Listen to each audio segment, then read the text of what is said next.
My biggest fear in life is that this man may never witness our full takeover. One day, America will become a Muslim state. We are staying here and we are not going anywhere. Why?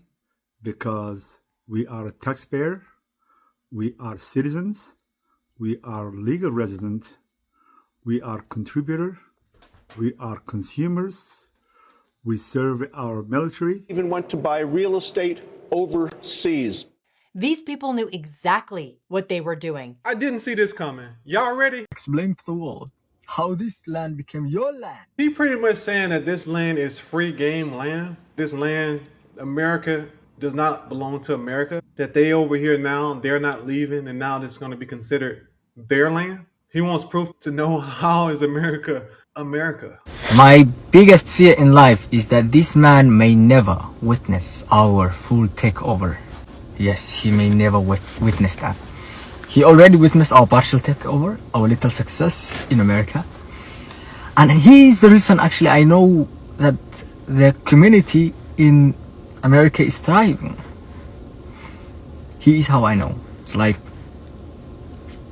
he's how we measure our progress. If he doesn't tweet, somebody messed up. I know it. Somebody fucked up the plan. If he tweet, I know.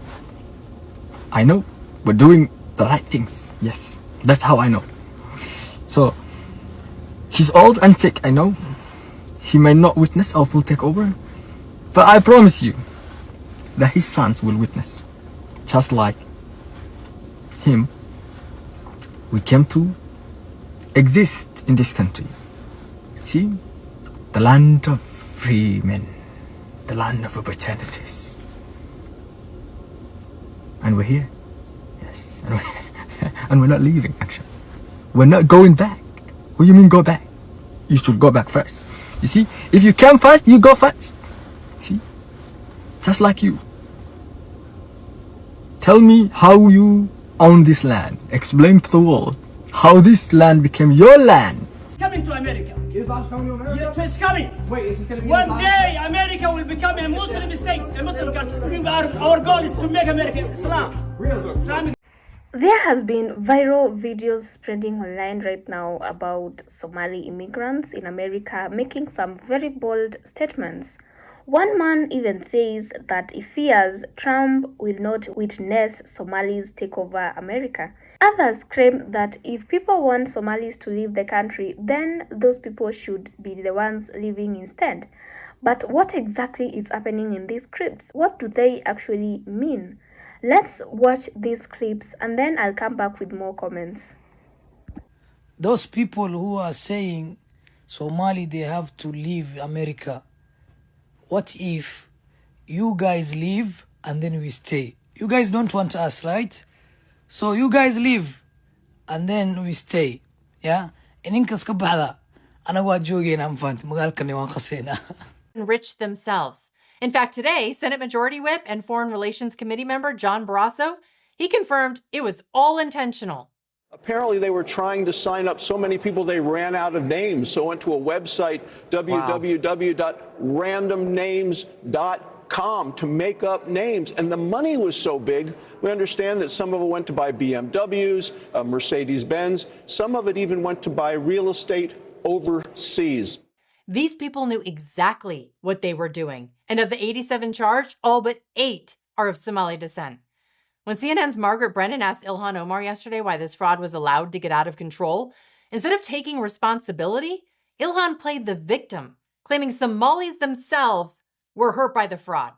I want to say, this also has an impact on Somalis because we are also taxpayers in Minnesota. We also could have benefited from the program and the money that was stolen.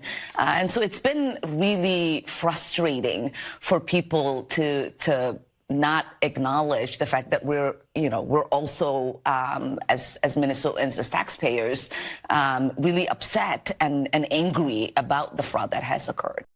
Hard to play the victim when $1 billion meant for hungry kids vanished under your watch.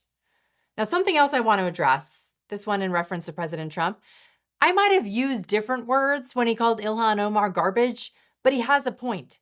Somalia is a dangerous country, and we absolutely don't want any of that imported into the United States. We're going to go the wrong way if we keep taking in garbage into our country. Ilhan Omar is garbage. She's garbage. Her friends are garbage.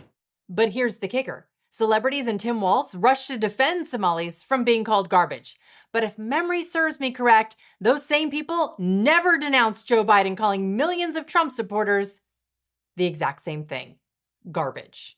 I don't know the Puerto Rican that I know, or Puerto Rico where I'm in my home state of Delaware. They're good, decent, honorable people. The only garbage I see floating out there is his supporters.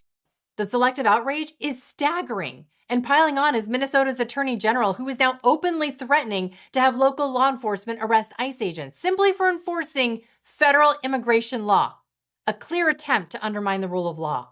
This isn't just political theater. It's a deliberate signal that the state will shield illegal immigrants, including those involved in fraud or criminal activity. And they're basically shielding them from accountability, something the rest of us all have to face. Once again, the left is prioritizing political optics and protecting lawbreakers over the safety and security of everyday Americans. Should the police officers be, arresting ICE? So, several videos circulating online shows Somali men speaking about their future in the United States. In some clips, a Somali man says he believes Somali will become so influential in America that some political leaders today may not even live long to see it happen. So in other clips, some individuals respond direct critics who say immigrants should leave the country, and their response is simple. They say America is their home now and they are not going anywhere. So claims about America being their home. Some of the speakers in these videos say they have lived in the United States for decades. They say they have built businesses, paid taxes, raised families, and even had children in America. One of the most common points repeated in the clips is that Minnesota has been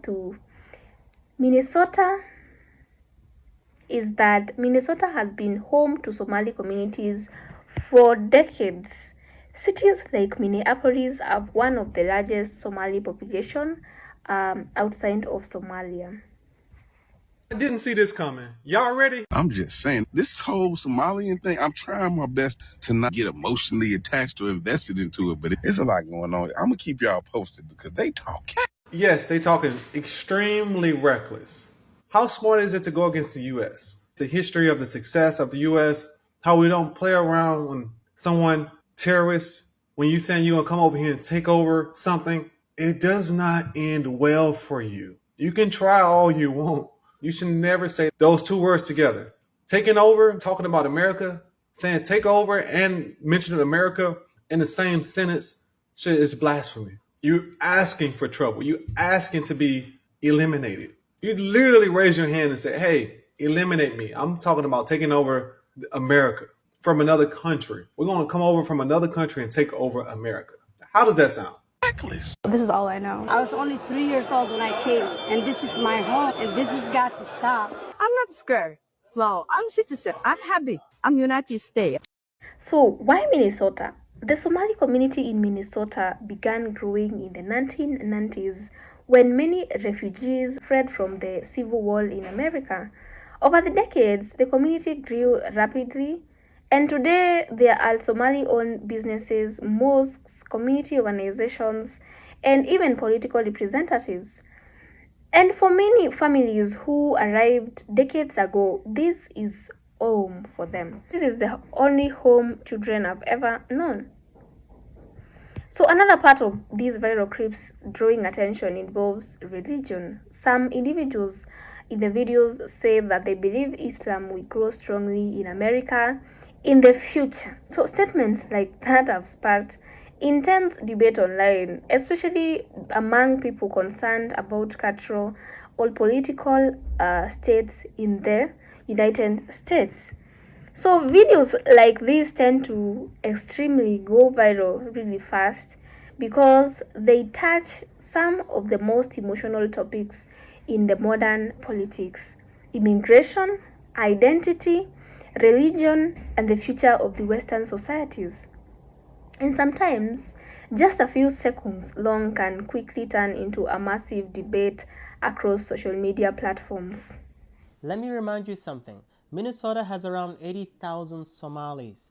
That's around 1.5% of the state population. Very small. That's not takeover. What?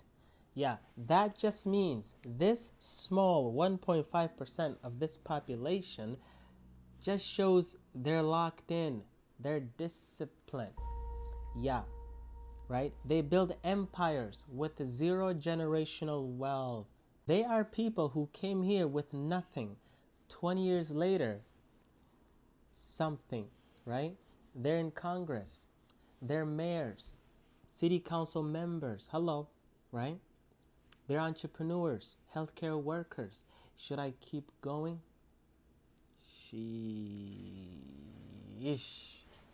What's with the hate? Appreciate that. Right? Yeah. Supporters of these speakers argue that immigrants who work, pay taxes, and raise families have every right to call America their home. Critics argue that statements about taking over the country creates fear and division, and that is why these scripts are generating so much controversy. But I would love to hear from you, my audience. Do you think these statements are just confidence and pride from immigrant communities who built lives in America? Or do you think this language used in these scripts goes too far? Let me know in the comment section below. Stories like these shows how powerful short viral clips can be. A few seconds of a video can start a national debate, but understanding the full context behind those clips is always important. If you want more breakdowns of viral stories and controversial moments like these, make sure you subscribe and join our family. Thank you so much for watching. Bye for now.